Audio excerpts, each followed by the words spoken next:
welcome to another edition of Late Night with Low Five. My name is Luke, and here is my co-host Alex. What up, Alex? Yo, what up, Luke? Say what it sexy. Nope, say it sexy. It's late night.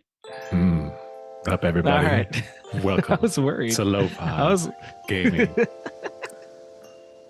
Couple of sexy beasts here to lull you into sexdom. I don't know. Yep, killing it. That was great. Wife, I'm sexy. Nailed it. Yeah, I was gonna make some joke because in this game, if you don't get some sleep and you're up at night, that's when the spooky stuff happens. So I just went sexy instead of spooky. I mean, it's just in my nature. You realize it's a podcast, and although we're recording at night, folks are gonna listen to us whenever they listen, right? But I'm recording in the dark, sipping on wine. So what else do you expect from me? He is for the folks listening that don't get to see Luke right now. He is swirling his white wine. It's extremely expensive $12 bottle of white wine, Liddy. All right, well, good man. Good to see you. Welcome. I'm glad to be back for another episode. Yes, sir. Holler at the listeners. Thanks for making this happen, y'all. Thanks for tuning in. Yeah, you guys are great. Shouts out to the Discord. Mm-hmm. And shouts out to anybody who might have either played Dredge already or played along with us, because it is a great game. Yes, dude. So that's the game of the month, Dredge. Yes, Dredge.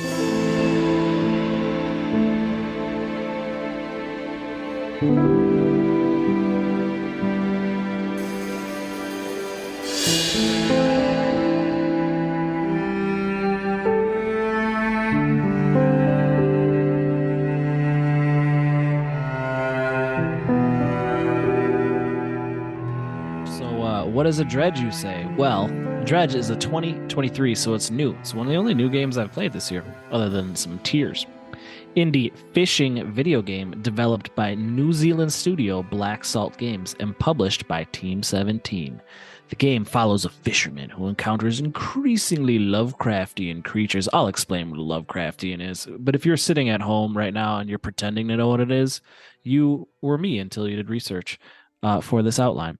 Lovecraftian creatures as he ventures out further into an open world archipelago. There you go, bud. Yeah, I'm a geography teacher, and I still see that word. And like, are you sure it's not archipelago? Archipelago? Yeah, I'm positive on that one.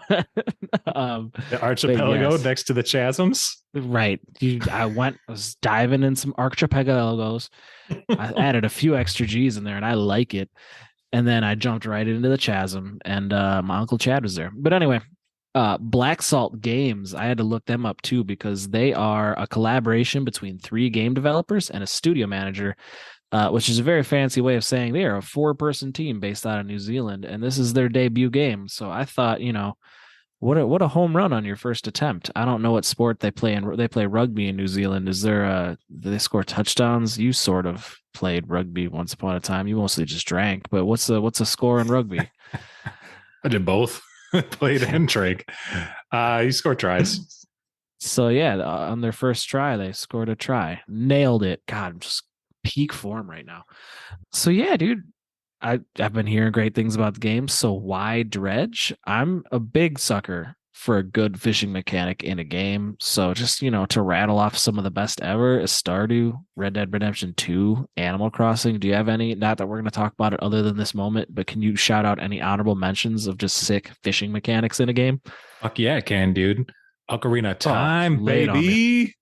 That was my first one, but it sucks. But continue. Get out of here. Actually, it does suck. It's kind of tough. But that's like one of the OGs. Yeah, all the Zelda ones sucks. Yeah. Yeah. What other ones? Think of any other games where it's like really. So if you played Big Bass Hunter, baby. Hell yeah. No, if you played, I've never played that game. Yeah. No, me neither. But if you've ever played like Stardew or Animal Crossing specifically, I feel like there's the most through lines there, because that whole idea of like you do the fishing mechanic to catch the fish, obviously, but trying to collect and like analog all your different collections and like, oh, I got to catch this one. It's like that. It scratches that itch for sure. So shouts out to the Panty Animal Crossing hive, where we were just trying to catch, the fish within season before it turned, that type of feeling. So I really love me a fishing mechanic. It was pretty weird when you heard people pitching a horror fishing game, a horror fishing game vibe that was just like that's a strange amount of adjectives that you just threw next to each other. I'm here for it. I listened to Walt Culture Gaming's podcasts, and Scott Tilford was just a really big Dredge guy, and he was saying how fucking cool it was. And Interesting. yeah, so I was like, all these things combined, and I was looking for a game, and I kind of wanted a shorty because I was crushing Tears of the Kingdom at the time, and I was like, this sounds perfect, so I chose it. Did you have any knowledge of the game prior? No, I didn't. But I want to pull it back to a fishing mechanic. I'm going to throw out Sure. Hades. I'm just going to throw Hades out there. It's not really much of a mechanic. It's just you show What the up. fuck are you talking about? It wiggles and you catch that fucking fish. It's fair. It's fair. It's present. It's present. You were hating for on the sure. Zelda fishing, but like, dude, I get it. Ocarina of Time, not the best. But I want to say it's linked to the Link's Awakening. Link's Link's Awakening. Awakening has one that's It kind got of pretty cute. cool, dude. It's pretty cool. It goes to the It's like it's 2D like cute, side. but yeah, Yeah, dude, you get it's a big cute, ass but I don't fish. know about good. I mean, get the fuck out of here. I fished for Yeah. days on Link's Awakening. We did, yeah. No, those Yeah. are the best So ones you that I hadn't can heard think about of. the game at all, though? I hadn't know, man. When you mentioned it to me, I was like, that sounds tight. I didn't even know that it came out this year, to be honest. I haven't done any research about this game. But it was Oh, one of that's those cool. weird things. You know how when you like buy a car and all of a sudden, like, let's say that you just like drive a green Subaru. and A little targeted.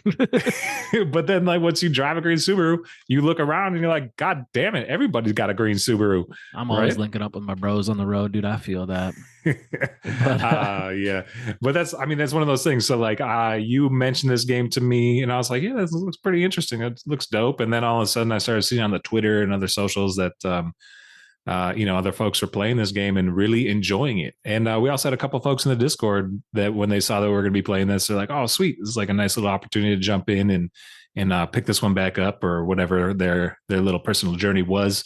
But yeah, the people have been playing it. I didn't really know anything about it, and I'm glad that we got it in, man. It's a weird one. I think you liked it a little bit more than I did, but yeah, I it's did great. enjoy it. It's a tasty little treat, if you ask me. It's dope. I just like really love.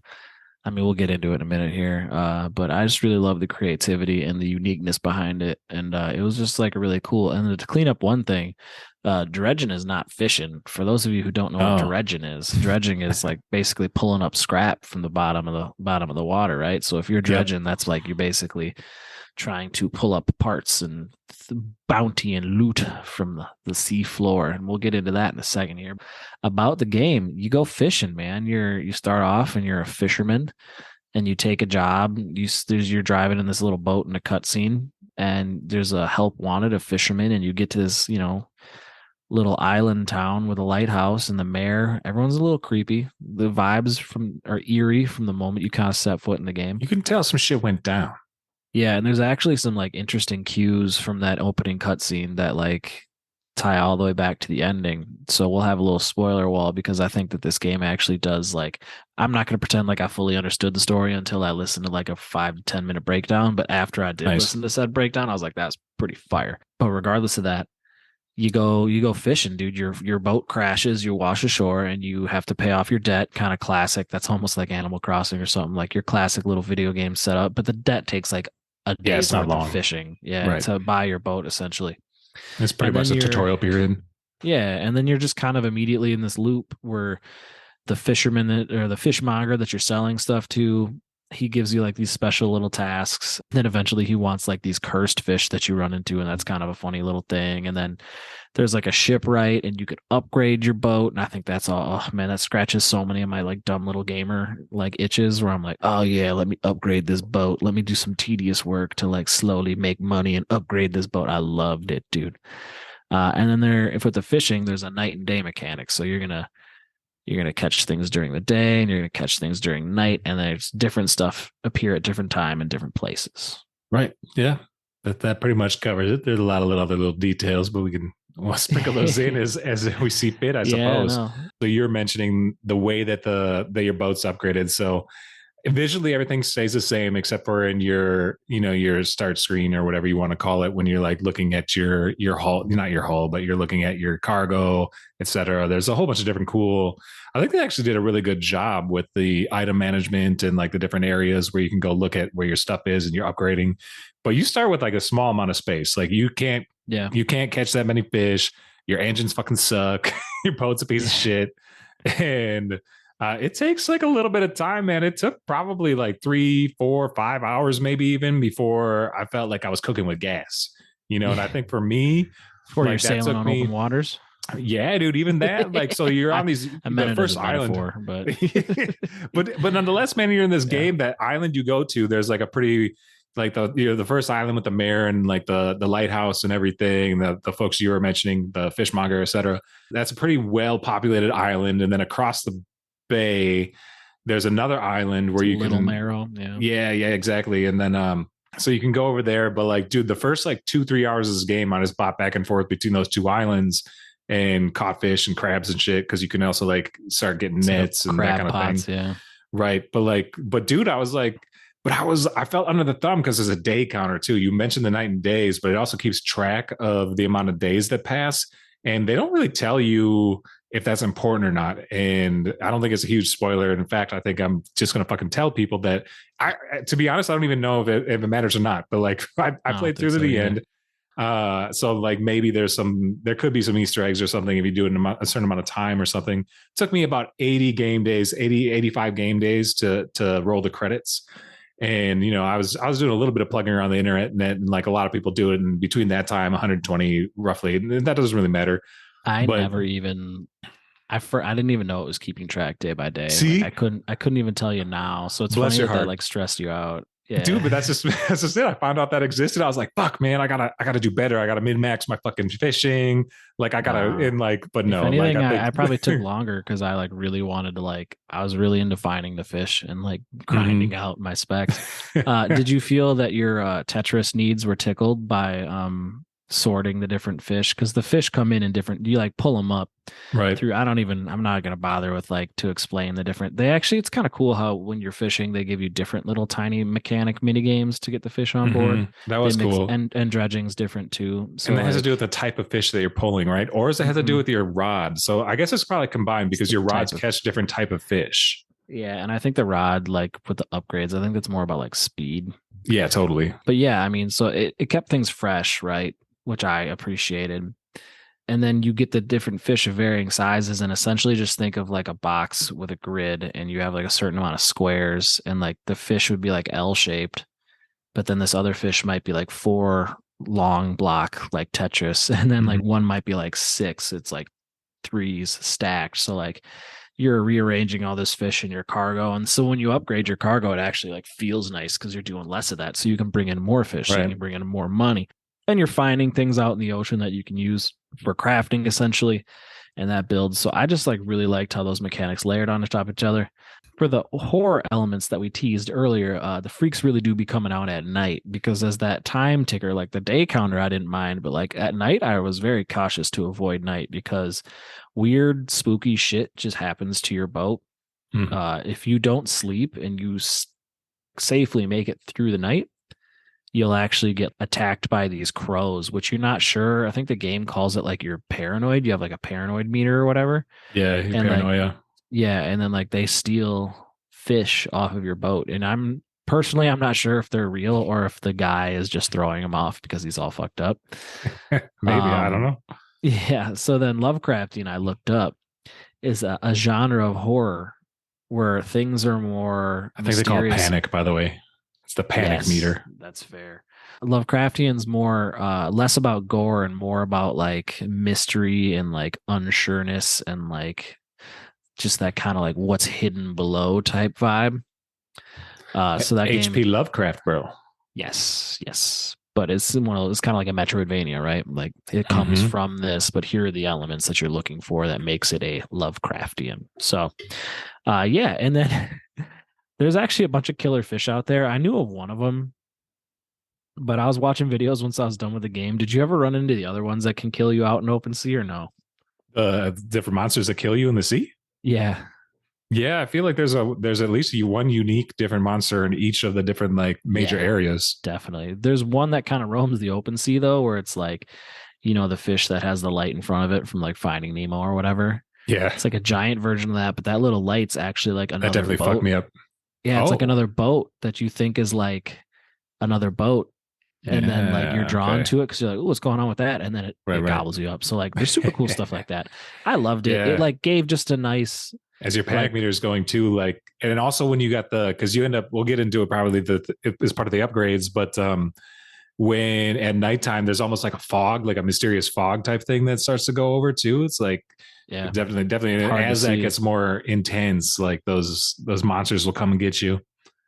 Yeah, and it's like, it's a fishing game, but there's also like a story. And the horror element just gave it like really cool flavoring. Like I wasn't like real scared whenever I was playing the game. I mean, there's like some mild like jump scary stuff, I guess, or like some tension. It gave that's maybe a cool way to put it. It gave the story a nice driving force, and it gave really cool tension and flavor to the game that I really thought was cool. Super eerie, super spooky. It Just definitely kind had of the vibe, gave man. It definitely had those everything. vibes. Yeah, it gave everything more life. Like even when you're interacting with different villagers, like they do a bunch of like haunted and like fucked up shit. And Right. to transition into the story, you're finding like these little notes in a bottle. Did you collect those or no? I did, yeah. No, I Yeah, don't know if I got so them all or anything, but whenever right. they like similar to the fish. So like there's this, they call it disturbed waters. So like when you know that there's going to be a mess of fish in a certain area because the water looks a little different, there's like bubbles and stuff coming out. Yeah. And those messages in bottles are similar. It's like a little twinkle that you'll see in the water. You go over there and you can pick it up. Yeah, so it's really cool though. It's like that great kind of is the word for it, like passive storytelling, where you're kind of reading Mm-hmm. logs or so.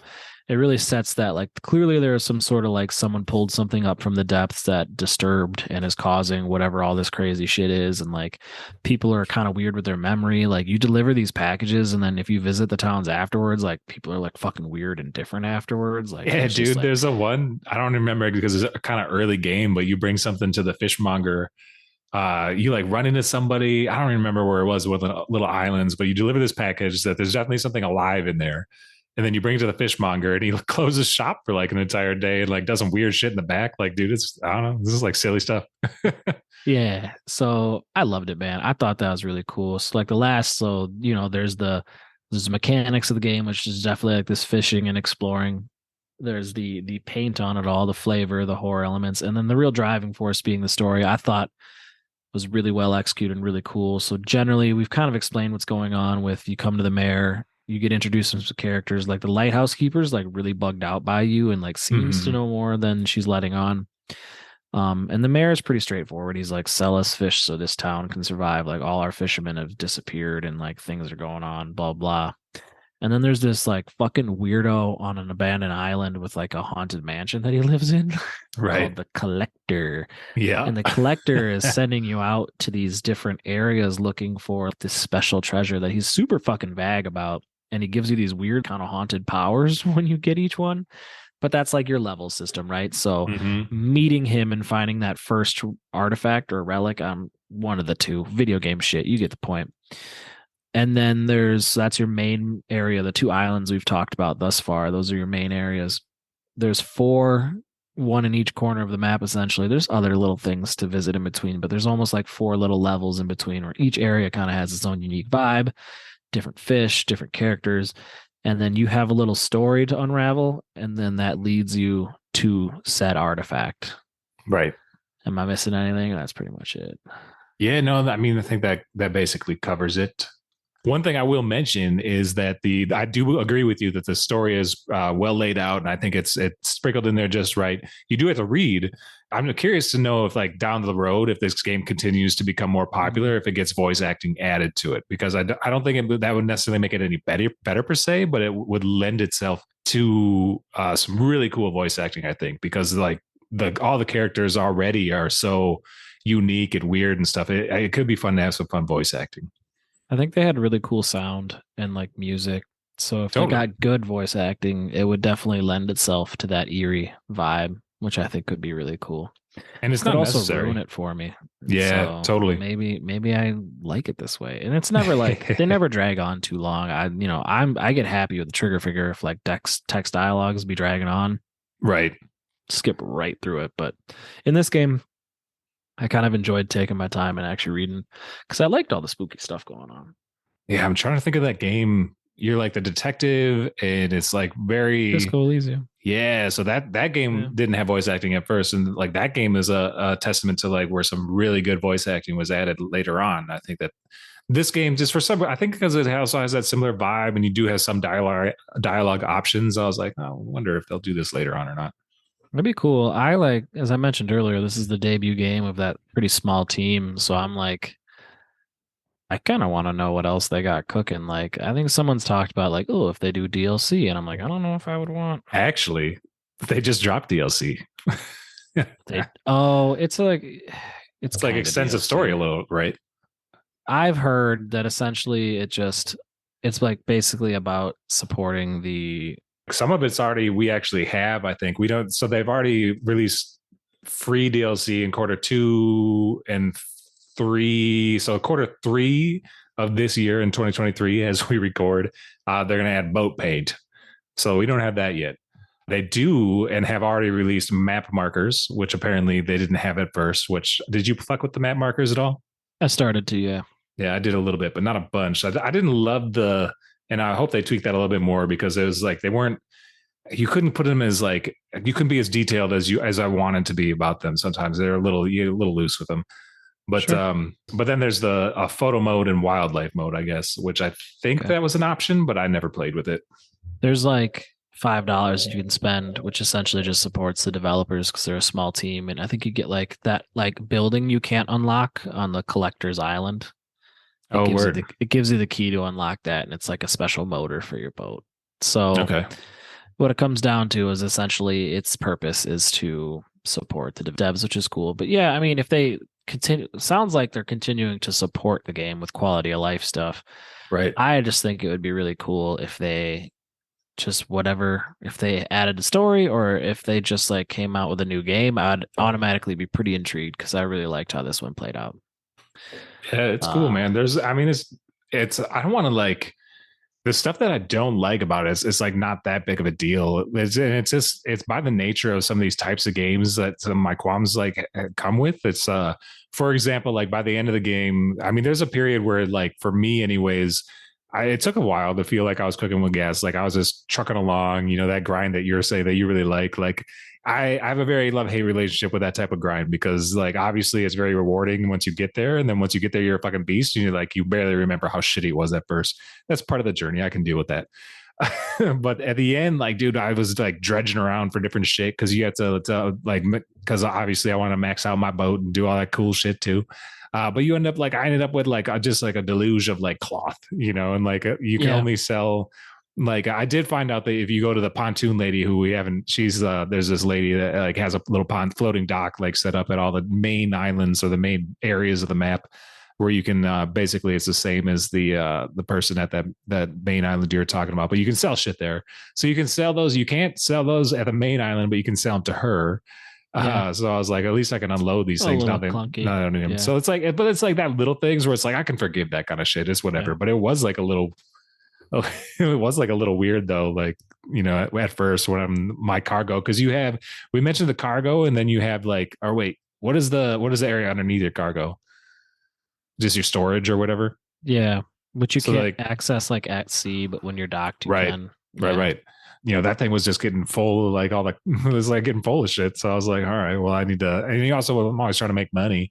And yeah, once you max out your boat, dude, really no reason for money.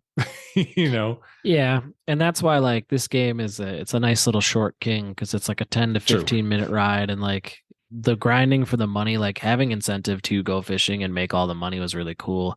And then there's some like a handful of exotic fish that you can find through like kind of knowing the game and like having the right resources. Did you right? find all the fish for her or no? No, I did not. Oh, wait, for who? The pontoon lady that we're blanking on her name. Nope, I did not. So those are like kind of there's like one rare fish per area that you Right, get, and I thought that was really cool too. So I was telling you before the pod, like this game is really cool and I really loved it, but it doesn't lend itself to replay. So it's just like this 10 to 15 minute little ride that I took with the story and the gameplay, and then it's over. So, in a world full of bloated RPGs that are 50 plus hours minimum, it was just kind of nice to have a short little jaunt. no, I mean, I agree with this. This is like the perfect length game for me. Like, I love it when I can put a little bow at the end of a game after 10, 15, or 20 hours. I'm not against big games, but like being able to have a game that you can finish like this is actually quite nice. And I think like even though I was kind of hating on like, the whole like having to max your boat out, like I definitely did fall into it Dude, after a little bit. loved it, dude. Some of those upgrades you get when you start churning in some of those relics or whatever that you're giving to collector. The one that I like the best is the one that's basically a turbo for your boat, but it can overheat the engines and it damages your ship, right? Yeah, So that one's real nice. There's another one, and forgive me, I can't remember what they call all these things, but the other one is basically a teleport back to the collector's collectors. Yeah, mansion or island. whatever. And that one actually I started using, but whenever you get these things, the game is also like, be careful how you use this. Yeah, And I'm like, oh shit, if I use this, it'll fuck me up. they do have a spooky quality to them because Totally. he reads from that cursed ass book, dude, Yep. and that's So how you're you get like, the. So I don't like it. totally. There's other things like there's the whole section where you're helping the Air Force pilot that's kind of marooned out on one of the islands. I didn't end up collecting all of the dog tags for him, so I think there's like little things. I know you're saying the replayability maybe not totally there, but like I definitely will continue to poke at this game. Like I'm not going to 100% it. That's not my style, but like there's definitely things for me to, even though I've rolled the credits, for me to go back to and play with. You know what I mean? Yeah, I was on Xbox and you did it on Switch, so it's pretty funny. Is like, I'm not an achievement hunter, dude, but when you get them, sometimes for doing stuff in a game, I'm like, Oh hell yeah. yeah, that Nice. tickled my balls. Oh, I wanted to Uh, bring up, did you didn't mention the encyclopedia. So like that is I didn't like fucking go through this and said like make sure I was checking out the fish, but I did enjoy that. Like the fact that you would pull up a fish and it'd give you a different little noise and it would fill out your encyclopedia, right? So yeah, like there's a whole like you have this entire encyclopedia full of fish, and that's like kind of a nice little element of the collecting part of the game, I guess. yeah, and then each fish like has a few like kind of cursed variants, and Mm-hmm. I mentioned that a little bit earlier. And there's not too much other that other than they sell for a little bit more, and it's just like fucking cool. I think it's worth mentioning, dude. You mentioned so like we've been talking about this fishing mechanic, and there's different ways that it can happen. But I think we should mention both the fishing and the dredging and how that works because that's such like a big part of this actual gameplay of this game, right? Yeah, So like the first for the crab, like the crab pots, you just like throw those out there. But the yeah, actual fishing, when you go to these like disturbed parts of the water, the main one, it's basically like a compass or a circle, like a circular type of deal, and they'll have little chunks that are a different color. They're like yellow if you're getting yellow if you're getting a trophy fish, but otherwise this they're is like gonna be green or so something. bad. But it's like a dial, right? So Yeah, it's a it's like dial and it spins around like swinging a dial back and does. forth. Yeah. Well, Yeah, some of them have it in segments. It's like they mix it up a little bit, but you're trying to like drop the needle in the sweet zone, right. And we don't have to essentially. describe Yeah. them all, but I think it's worth noting that there's multiple different ways of fishing. And I think that's what's cool about this game, right? Because a lot of the games, these mini game fish type, like fishing mini games that we talk, there's like one thing you do. And Yeah. whereas like this, there's a little bit of flavor. Yeah. And then the dredging is just funny because you just like you're going on a circle and you just got to drop it between these two levels before you hit like a snag essentially. And our dumbasses Mm-hmm. would hit a snag like 10 times in a row. Dude, the And dredging it fucking gets, pissed me off when I got the hang of it. Now I'm pretty good at it, but if you're oh not, shit. if you're not patient, it'll fuck you up. Some of them are tough too because those little walls or whatever that you run into when you're doing the dredge sequence, if they're too close or if they're like a weird pattern, because the pattern's always different. Like sometimes I just leave and come back, so it give me a new pattern that it was a little bit easier on my brain. Yeah. So it's just if you're a little tired and you're playing it, you're like, God damn it. But like Yeah. sometimes you just rip right through it. I'm gonna ask real quick, like who you'd recommend this game to, or like would you necessarily like pimp this game to anybody else, crudely, and then after that, we got a little bit of a spoiler of the wall because I want to get into some of that nitty gritty. Yeah, this is a tricky one for me, man, because I did enjoy it. It's not like I don't know, like for me, it's not a game that like it didn't like crack my upper echelon of like this is best game ever. You need to play this shit. But the thing is like it's like it was almost like a passive enjoyment thing for me. Like I don't really know how to explain it very well. Like it crept on me, dude. Like the more I played this game, the more I did like it. I think that it's a very approachable game. I don't think it's too hard. So like, I don't think you have to be like a gamer to like get into this fucking game. Like I think it's a cool one. I think that I would say like if any like I think like the Lovecraftian bits of it, if that's interesting to you, like totally get into it. I think like the most fun when I realized that I really like this game when I was describing it to people that had no idea what it was. And then I would like, Yeah. and I was like, I'm playing this game called Dredge. And then they'd be like, oh, what's that? And then I'd be like, and then I'd start to talk about it. And they're like, that sounds fucking dope. And I'm like, Yeah. it is pretty fucking dope. I you wish know, it was I wish it was on Game Pass because it would just be the perfect Game it Pass would be a good Game recommendation. Pass game. I loved it the whole time. I was super like infatuated with just how different and unique it was. And like I would say that usually I say like, oh, if a game goes on sale for this much, given how small that team is, I would love for them to get as much money. It's worth $20. It's so easily worth $20. And I think that, you know what, if you got some time and you just want a nice little journey, it's like reading a nice little book. 100%. Yeah. Let's hit some spoilers, dude. All right.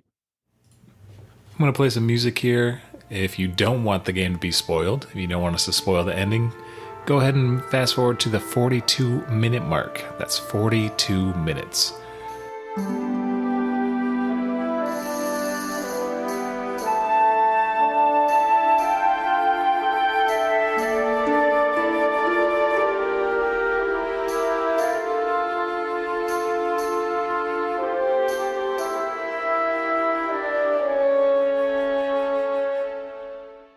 Yeah, dog, we got spoilers. Spoiler, Tom.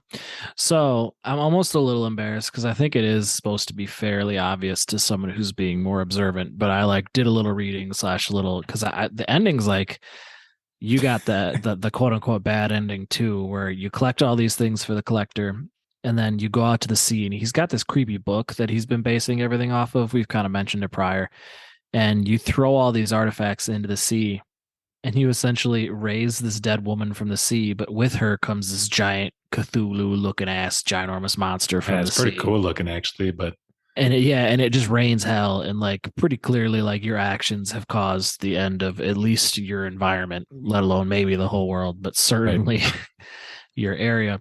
So the little bottles we talked about earlier kind of talk about this woman and her husband or fiance, I guess, and how like he was working or whatever, and they went out to sea together, and he was kind of the paranoid type, and then they ended up unearthing this book from the sea. And when they unearthed, they don't even know if they ever mentioned it was a book in the logs, but they unearthed something, and it talked about how all this fog and all this nastiness has all come since that happened. So like clearly, you know from the storyline that somebody unearthed something while dredging supernatural and has caused all the fuckery. So you don't quite know if you're trying to end that the whole time. And as it turns out, dude, you are the collector. Do you know that? No. Nobody's in the abandoned mansion. Oh, really? That's your reflection looking into a mirror. No shit. Dude, it's pretty fucking cool, right? So the alternate ending is you run into the old mayor who's this crazy castaway like on this island, and he remembers you, and like no one else really remembers you except for him and the Mhm. lighthouse lady. And that's why the lighthouse lady like is like coy and always like really like kind of like standoffish with you because she's not 100% sure, but she's pretty sure like she knows you. So you're the fisherman with the wife, and you basically a figment of your imagination. Perhaps the evilness through the book is convincing you to do these things. So if you meet the mayor and then talk to the lady and then you do something else, the good ending is you essentially go to where the book was found, which is the same spot, and you cast it into the sea, and a giant leviathan just comes up and eats you. Okay. So you're at peace or whatever, and the haunting goes away, right? Right. And all the supernatural stuff allegedly probably goes away, and you essentially just come to peace with it, and you die just like your fiance. So that cutscene in the very beginning, where Yeah. I was telling you about how there's a job application saying like fisherman wanted, and that's like how this fisherman ended up crashed ashore on this island. The haunted book is sitting right next to that in the frame the whole time. Oh, interesting. Yeah, I'll have to So there's restart to see that. Or so YouTube it. if yeah, that's basically what you do is you and then like so you have this confrontation with the collector, and he actually smashes the mirror, and you see the mirror shatter. Like you say to go punch the collector, and then like a mirror smashes, and then you stumble off and do your things. So that's like one of their ways Oh, of telling you. interesting. What you might not have noticed is that sometimes you carry passengers on your ship. Hmm. They take up cargo. Right. When you brought the book to the spot, the collector was not taking up any cargo because he is you. Oh yeah, good point. Didn't even think So about like, that. yeah, so like, that's why I said like this game was so much fun for me. It's almost a little bit of a bummer that I don't see like the replay because like it was fun while I was playing it. It was fun while I was unraveling the mystery. And even though I wasn't like Mr. Big Brain here putting all the puzzle pieces together, when it was all like when I was watching these videos and when I was doing it, like some of the best TV shows, right, are the ones where you're like, Right. what did I just watch mean? And you like go on and then you like read about it and then you think about it some more. And like that's like some of the best stuff. I really felt that way with this game. When I learned about the different ending, I was like, oh man, there's a different ending. Like this is anticlimactic. Like I just die and everybody around me just seems to die as well. Like I didn't want to do this. So that's why I looked it up and they're like, Dude, after putting 15 hours in that shit, I was kind of like, the fuck? I just died. and I killed everybody with me, like tight. But like when I looked it up, like everything made way more sense and like it was Yeah, just really it interesting. was really cool. I did like I didn't, we obviously played this game over the course of a month, which means that like I got pretty into it, but I'm just curious if I would have picked up on that story more if I would have just like grinded hard. You know what I mean? Like, because there was definitely a couple days where I'd like not play for 3 4 days or whatever, and I'd pick it up and you pick up these little piecemeal like story pieces. And I was starting to figure it out. Like I was like, okay, clearly I didn't put together the pieces that you were the collector. I think that's pretty cool. And that does make sense now. That's a fun little mind blow. but Yeah. And I was actually hoping that you wouldn't yeah, I didn't look any, I was so like, I oh, I'm could not gonna look anything up. so I could kind of see your brain process while I explained it. I was like, I really hope he doesn't do the dive on this one because Yeah. I thought that really like a game I was already really enjoyed. I like didn't love the ending, so I was like, Sure. and then just that tiny last piece really like was just like fuck yeah. Yeah, that's cool. Because I definitely had figured out that I had assumed from like the little pieces of story I was picking up and like the different notes that I was reading or whatever, is that you were basically essentially going to try and bring the collector's wife or partner or whatever back to life. That seemed like kind of what the end game was. Yeah, Um, and then even when you did that with the collector, like he's like, you know what we're about to do, right? And he's like, you've known the whole time, and you're just like, what the fuck's going on here? So like, right. even the dialogue makes way more sense once you know. Right. So There's I a couple thought, like it's one of those things for me. I'm not the type of player that will go back and replay it just to do this, but there was a couple dialogue options because you are given dialogue options. Like even talking to like the lighthouse worker or whatever. There was a like I can't remember what I chose, but and she was I think she got kind of like she was like, why are you lying to me? And then like, got mad or something. Like I would kind of wish that looking back, I wish I would have answered certain things differently just to have the story unfold just a little bit differently. I think you Um, really need to find the mayor to get like the so true where's this fucking stuff. mayor? It's like the east center, northeast of the map. So not quite fully northeast in the lava area or the Okay. volcanic area, but like kind of in an island tucked to the Fuck east that area, below by the that. way. I liked it. No, it's cool. It looks cool and everything, but that damn fish that like those I little I fish that slow your learned boat down, oh, I piss me learned off. how to avoid those way too late. Well, you just go over the volcanic areas. Yeah, dude. Yeah, but they still even knowing that you can still a whole mess of them will run into you sometimes.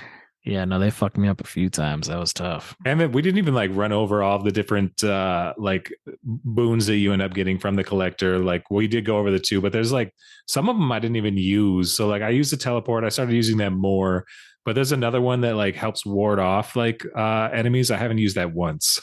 That's overpowered because the ones that chase you around, it's kind of fun to avoid them, and you just hit that and they leave you They alone. just leave you alone. If Interesting. you So it is it a resets though, countdown? Yeah. yeah, so it takes so in the lava area it doesn't do you too much good unless you're really about to get fucked. But like Okay. in the area, the first area you go to with like the two arches or whatever the fuck, the scaling cliffs, Mm. that the first fish that like really chases you around and fucks you up, like it helps with that one. Yeah. Lastly, one of the fish, you go into the classic video game stuff, but you go into the waterfall and there's a cave under the waterfall, and that's where you find like the colcolith or one of like those crazy legendary fish. Nice. So yeah, that was fun. So that Yeah, was a that was spoiler wall, man. I will say this game has like the Zelda thing where you can, even though we both rolled the credits in the ending, it doesn't save at that point. So it saves just before you go off to do that. So like Sure. it leaves it open to go get that second ending, which I do appreciate. You should do it. It's fun to see it through. So you've gotten both endings now? Mm-hmm. Oh, so you did go find that mirror. Yeah, I mean, I can't say that like I didn't do it without. I was able to find him because once I knew he was out there, I was like, okay, where haven't I been? And I like Yeah. What's up with that searched builder, for him. dude? Where you like help her build? She's just like, you just build She's that shit and just that's it. pretty much, yeah. I was like, fuck that. I would go There's check some on her every once in a while and be like, what the fuck is the builder gonna do for me? Nothing. Just there's some other fucking, small stuff like that where like you can these weird hooded dudes are like, bring me this fish, and then they rip the heart out of the fish and eat them. I'm like, some creepy oh, stuff's weird. gonna Yeah, I happen, didn't and do then that. they're just like, thanks, dog. And I'm like, I got you three different types of fish, and you ate their hearts. This is what else is gonna what? Did you do any of the like they have those like altars almost where you like put special fish in there and like I didn't Yeah, complete any of you those. get pretty sweet gear for that. Do you? Interesting. Like I got a really nice headlamp for the boat. Nice. I got a nice rod that's like small but does a bunch of cool stuff. So like, yeah, no, that's worth it. Fucking child. All right. That's cool, man. Those, yeah, fucking a. So I'll definitely. So I don't know if I like replay this game, but I'll definitely go in, poke around, and I do want to catch that second ending, and I'd prefer It's to do worth it myself versus looking up the YouTubes, which I think is a testament to this game. Like I think you're asking me earlier, like I'm hard pressed on what my recommendation would be because like I wouldn't pitch this game to someone that just doesn't play video games. But if you enjoy video games and you enjoy little stories and stuff, like I think this is a great game. if you're a narrative based individual, then for sure. Totally, totally. Well, all right, that's a wrap. Cool, man. Do you have Let's take a little break and hear from our unsanctioned sponsor.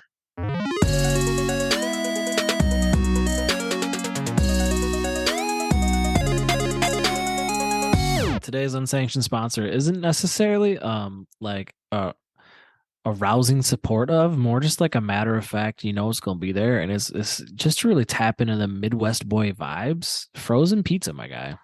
Oh, frozen pizza! Just Fuck yeah, dude! You trying to say like frozen pizza's not tight? Frozen pizza is super tight. Dip in your frozen, well, cooked, but previously frozen pizza in ranch to get ultra Midwesty up in this bitch, dude. Oh yeah, I mean, like I don't go out of my way to do that. Hot sauce for me, boy. Yeah, I mean, I obviously love hot sauce as well, or hot honey. That's a nice little deal to be throwing on your pizzas. You want that elevated game, but you don't dip your crust in ranch. Nah, man. I mean, the ranch is fine. I don't understand people's obsession with ranch. Put it that way. I don't understand people's obsession with ketchup, dog. Like, why have we decided that ketchup is not the only thing you can dip your chips and fries it into? Let's settle down on that. Dude, I'll dip fries into ketchup, dude. Sriracha is where it at for me. Like spice, that's basically a spicy ketchup. I like that. But if I had to choose, like you get ketchup or sriracha, I'll go with sriracha every time. But yeah, frozen pizzas, I've been told. I mean, if you are a listener from not the Midwest, please let us know if you do frozen pizzas too. If I'm a psycho for thinking that's like our thing, or if it's very common everywhere or not. I know that all like 80% of frozen pizzas come out of like Schwann's company or their affiliates, which is Minnesota. So like that lines up. But like if you're East Coast, you're definitely reviled by our conversation right now. But yeah, frozen pizza, frozen pizza was invented in the Midwest. Yeah, because it's just Totino's, so boy. cold. You know about Totino's? Gross, dude. Unless we're talking rolls. Fair enough. Rolls. Dude, first of all, you can't hate because mine used to buy Totino's for us and it was fire. I love that snack. Two, it is whack. It is whack frozen pizza, but it was the first, man. That's what's up. I think she sold to like General Hormel. Who owns them now? I can't remember her name, but Totino's was this restaurant in Minnesota. And Lady Totino, I don't fucking have facts and shit. I'm just telling you some stuff that I read the other day. Sounds made up. Dude, you look it up. Totino's, Minnesota. Some lady and her husband, I think, did some like weird Italian restaurant here in Minnesota. They started fucking making these frozen pizzas. She patented that crust, that flaky like crust or whatever. And then like That Dude, I'm telling cardboard you. bullshit Totino's crust. Dude, but we needed that cardboard bullshit to get to where we are now with some delicious, like lots of matzahs. We Right. got what else we got out there? I'm a judgy little bitch when I'm at the grocery store and I see you checking out and you got all the cheapy frozen pizzas and you're an adult. I'm a Oh man, judgy you got little to start bitch, dude. somewhere, man. I used to be Jack's all day just because I was fucking poor. Nah, I'd be judging folk in the grocery store. I'm like, we gotta get them high brand. I had a Connie's today. I'd say Connie's is pretty good. All right, all right. That sounded judgy, but we gonna move on from that. I got a breakfast frozen pizza in the fridge or freezer right now. I'm pretty excited to Dude, bust that boy open right there. breakfast pizza's fucking lit. Yeah, way better than that's business being. Dude, I'm trying to think. You were hating on Bellateria, but I love me some Bellateria, dude. Bellateria is fucking I wasn't tight. hating on it as much as like it's one of those deals where we got a lot of it for a span of time. I think I said Jackson when I was poor. Roma, dude. Roma is when I was real poor. Yeah. Roma, For Tombstone, the folks Jacks. listening, we I'm just got a little judging all gag your action. asses. Yeah, I'm Dude. judging all your asses for those. That's the Hey, man, trifecta. just of Jack's. shit. Jack's is fine. Like, here's the deal. As far Have as I like fucked thin up crust, a Jack's? Yeah. Have I jucked it? I Dude. fucked up all of them, but I'm better than that now, dog. You throw Jack's on a grill, bro. You know about that? I've heard of it, but Yeah, I've done it once or twice. I'm not gonna do it. All right, so that's all. Nah, That's man, you it. gotta tell me about you dipping in it like fucking hot sauce and shit. Rosalina, Winifred, Cruciani, Rose Totino. That is 7 names. That's so Rosalina- Italian. Rosalina, Winifred, Cruciani, Rose Totino. Dude, we were driving. American entrepreneur and pizzeria owner whose frozen pizza business co-founded with her husband became the foundation for the Totino's brand. Now it feels like a triple click podcast when they have the advertising for their network and they're always like, there's always this voice like, do you want a podcast about breeds of cats? Or like, do you want a podcast that just talks about different types of frozen pizza? She sold the Pillsbury, bro. That's a General Mills brand. General Mills is also a Minnesota company. So fuck yeah. We got that frozen pizza unlocked, bro. Ellen's riled up. Let's go. All right. I'm hungry. Yeah, I bet. I'm just kidding. I'm not hungry. I do love a frozen pizza, though. I'll fuck one up. Yeah, I had one Brought to you unofficially in part by Frozen Pizza. If you're not eating frozen pizza, I don't know. It's probably because you live in New York and can get pizza by the slice. It's fucking delicious. I don't know. You're not better than us. All right. You're not better than us.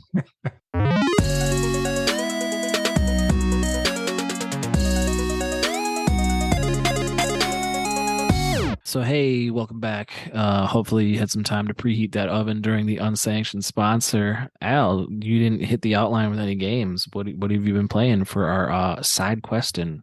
Dredge, man. My life's been busy. I've been Dredge. I've been dredging in real life. Been going out to the waters, throwing in my nets, resurrecting my dead wife.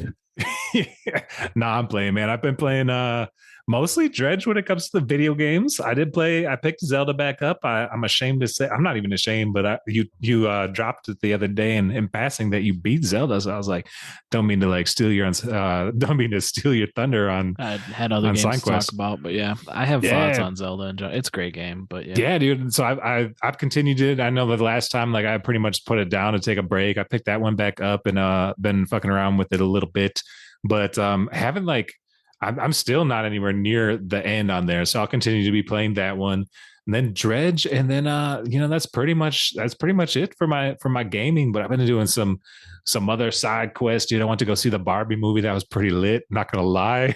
A lot of fun at that one. I don't understand the whole backlash against if you can't handle any of the messaging in the Barbie, I just feel bad for all the women in your life. That's what I have to say about that. Luke hasn't seen it yet, but you'll understand someday. The internet's always upset about something. Is all I'll say fair enough. Fair enough. My preemptive. People got offended by the Mario movie. That's the most ubiquitous movie I think I've ever seen. So Word. I don't know what the hell.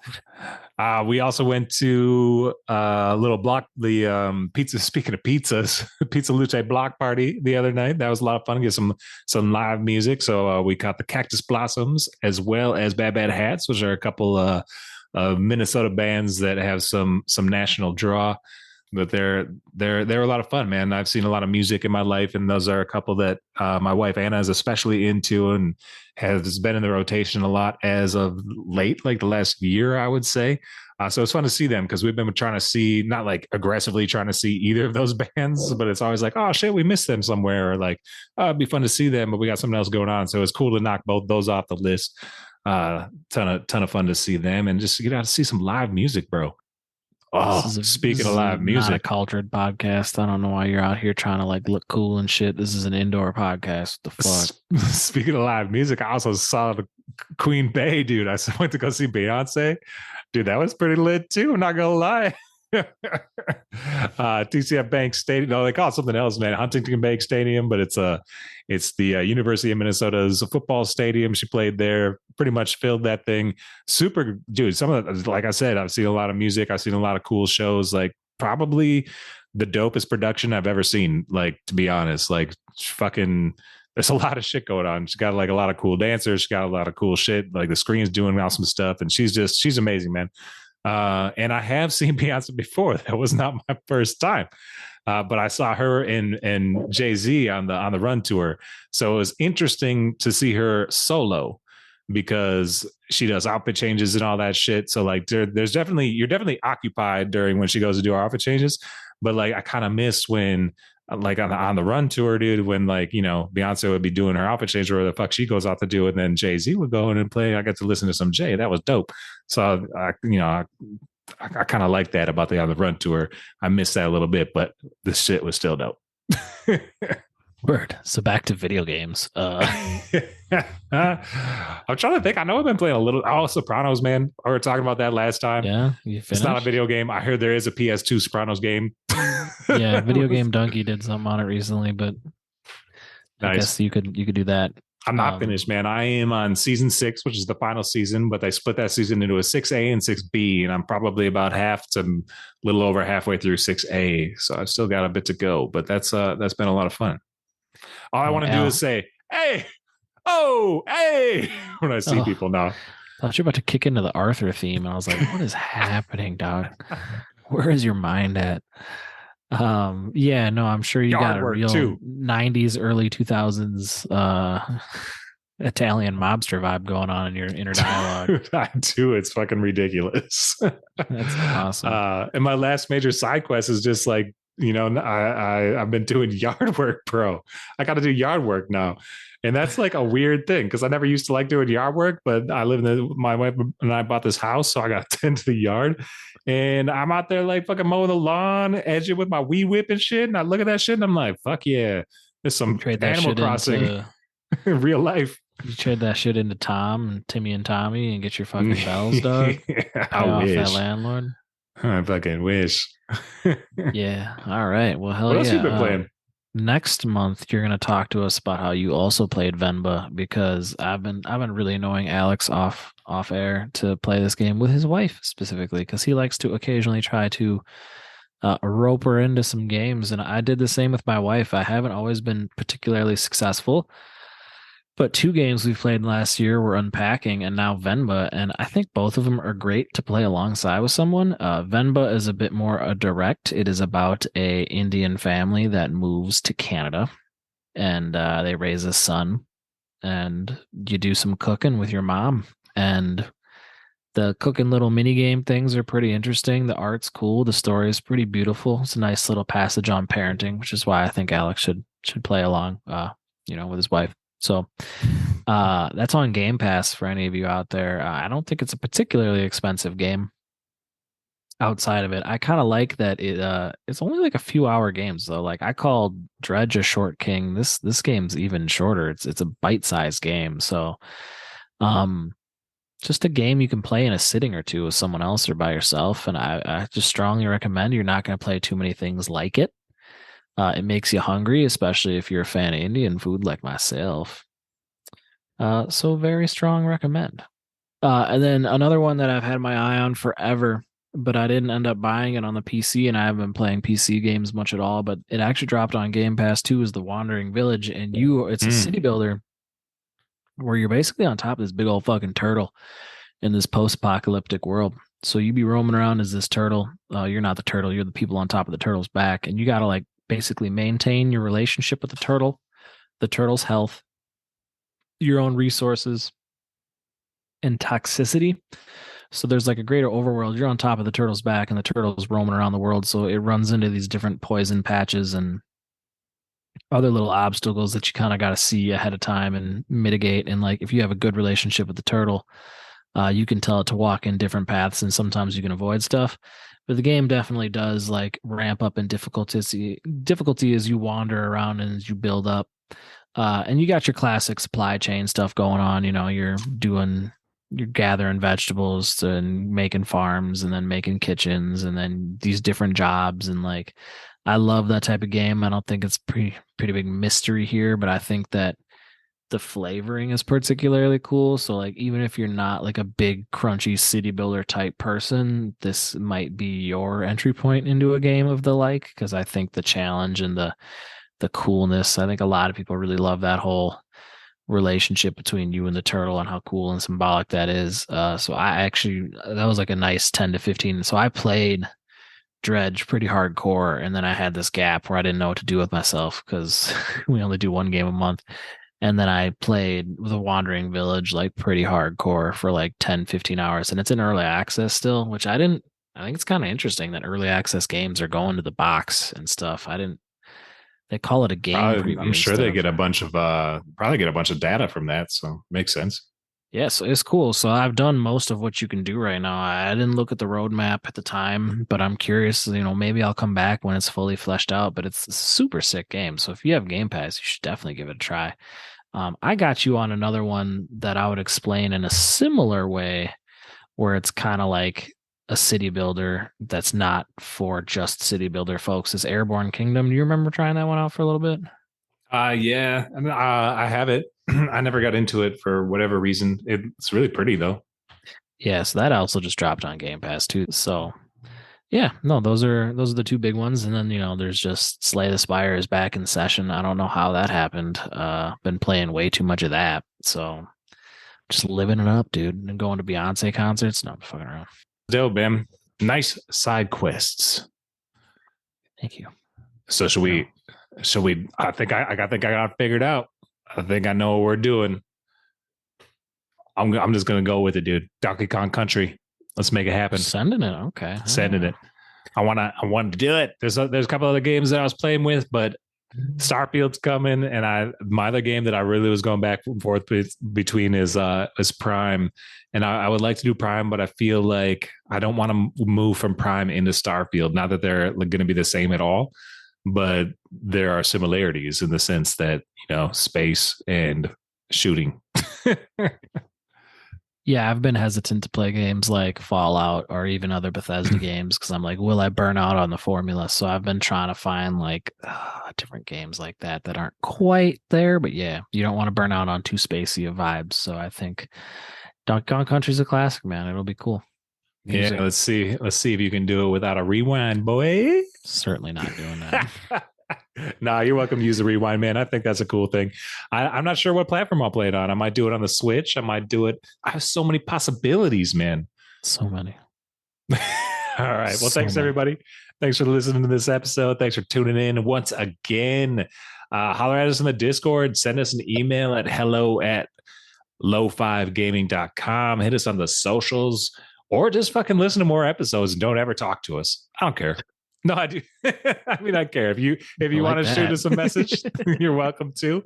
And hey, man, if you don't, like, that's cool too. We appreciate you either way. We love you. And with that, we'll talk to you next time. All right, peace, everybody.